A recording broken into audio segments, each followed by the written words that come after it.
Hi folks, so today I'm going to be heading out into the forest for a little inventory to see what's all around. We'll take my faithful sidekick Atka and we'll head deep, deep, deep into the forest. Next up on Tidemaster.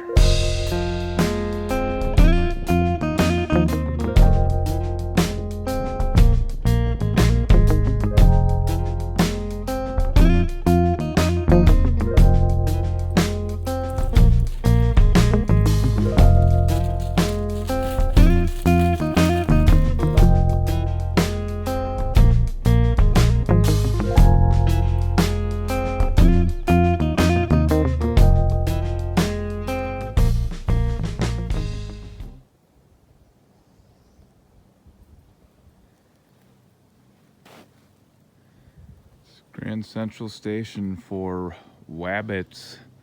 Yeah, you know who's coming. Wascally wabbits. Big feet, little feet, big feet. Ooh.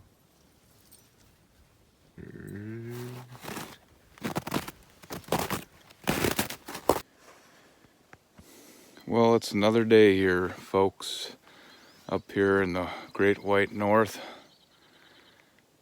Low pressure dumped out of here yesterday. Now we got a high increasing in millibars as we go here. We got bright bluebird skies all day long. Beautiful day to get outside and take a look around.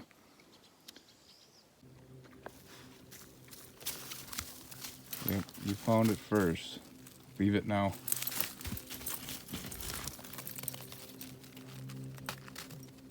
I noticed the old detection dog was mowing down on some deer scat, turns out, right over here. She's a good dog. She'll show you everything there is to see when you walk around out here. Are you eating snow?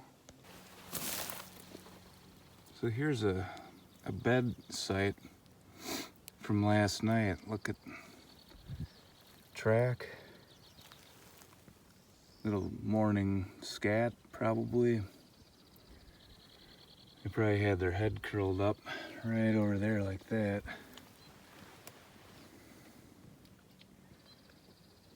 Next to this tree.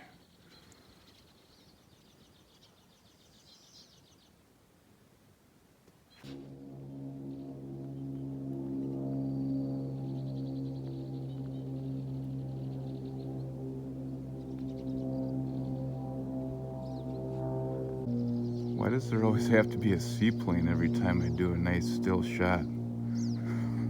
Jesus. Oh well, that's what happens when you live next to the biggest seaplane base in the entire state of Alaska, besides probably Anchorage. I really got lucky today. Don't even need snowshoes. Probably about 4 feet of snow standing in here yet. What happened last night, we had a big cold pressure, cold air and cold blast from up north in the Yukon. Kind of came in here, made all the snow nice and solid for me to walk on, so I'm pretty happy with that.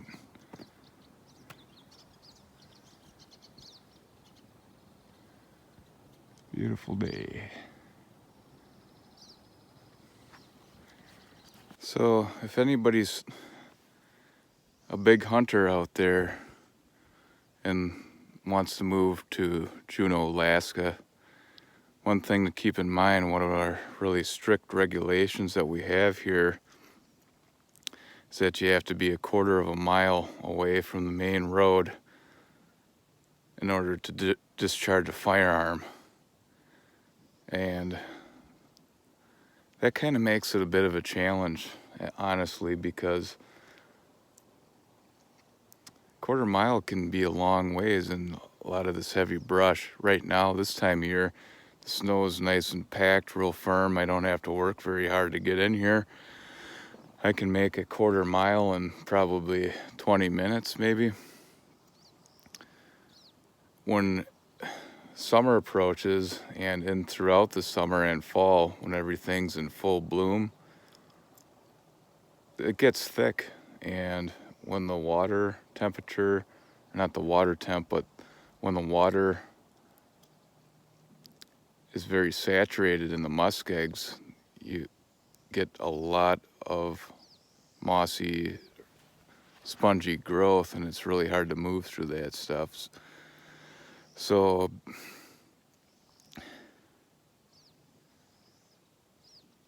quarter mile, I don't know if it's necessary for, I can see, you know, if you're shooting game with a rifle, but if you're bird hunting, if you're small game hunting, waterfowl hunting, or even if you're just using a shotgun, I honestly don't see the point in an entire quarter mile. If you're using a shotgun, the lethal range is, you know, you might get 200 yards. And, you know, birdshot, heck, if you can shoot past 50 yards, you'd be lucky. So I don't know. It's just, there's some things that are just maybe need a little bit of adjustment, I think, for the species and everything that people are targeting out here, according to the caliber and type of firearm that people are using. So that's my 2 cents on it. So take it for what it is. And, you know, I'm sure there's other different, you know, reasoning behind that, I'm sure. And it, you know, the thing that's nice about the quarter mile rule is it brings a lot more game closer to the road. But, you know, honestly, what happens when game is close to the road, it gets hit by the cars. So, you know, I've seen very few bucks since I've lived here, and one of the only ones I saw, you know, just playing around and stuff, was jumped right out in front of me across the road right over here. So something to think about, you know. Up north where we have a lot of moose hunting, people shoot right, not on the road, but, you know, a few steps off the road a lot of times. And what happens up there is everybody brings in all this equipment, heavy equipment, and progressively pushes the game back. So eventually there's not much next to the road, except in some of those non-motorized areas, which are really kind of nice to hunt if you're not like one of these people that was fortunate enough to live in Alaska and have a really good paying job, which, you know, I've had good paying jobs up here, but they only lasted about 3 months. So I've been not one of the wealthy people that has a house or, you know, all this fancy equipment, you know. So I kind of take things for a grain of salt and think of things for what they really are a lot of times. It's made me a pretty strong person. Okay, so we just found some traps here. Looks like a wolf to me. That pad has like 3 little buttons on the bottom. 1, 2, 3, 4 paws, evenly spread. Pretty fairly wide stance here. Went right into there. That's a wolf.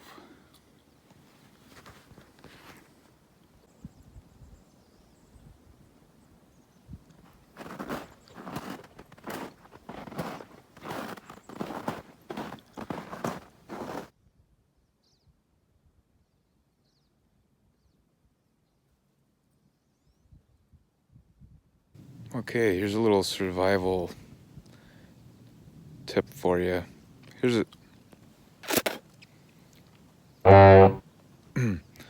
a survival tip for everybody out there. What I like to do, I just take cotton balls and put a bunch of petroleum jelly all the way around them. Then I'll kind of open it up a little bit and use my sparker. Well, we got her going. And then I'll just, put some nice little dried pieces on here.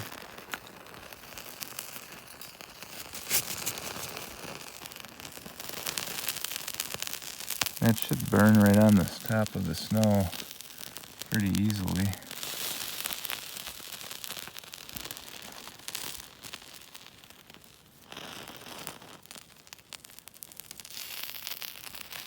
Should stay burning for a little while anyhow.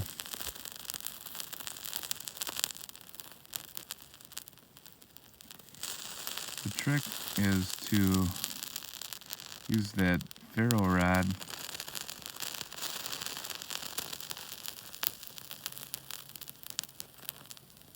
make sure the stick is actually nice and dry. Open up that cotton ball, and on the inside of the cotton ball, even though it's saturated with petroleum jelly, it should be pretty dry, so you want to get that nice and dry spot open, so when that sparks, it starts the cotton ball on fire. I almost instantly have warmth, fire, and I can warm my hands up or my feet if I start getting frostbite.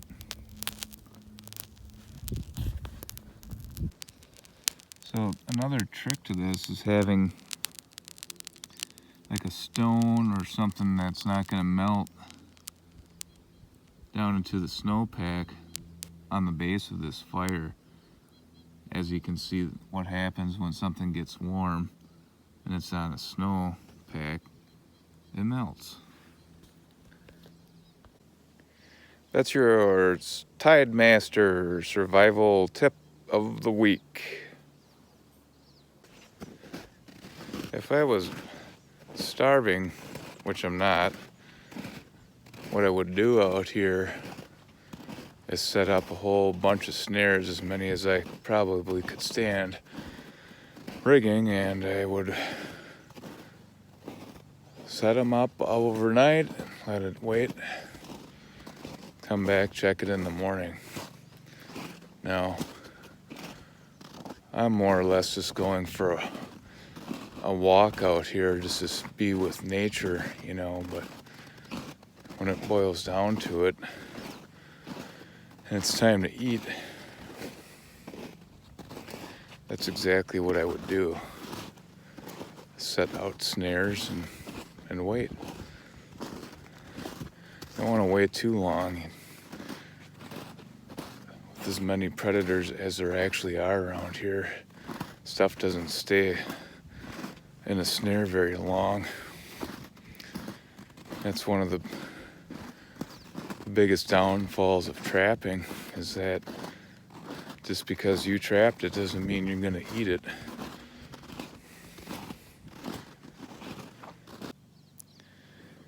Well, we saw about 2 or 3 wolf tracks and half a dozen snowshoe hare tracks.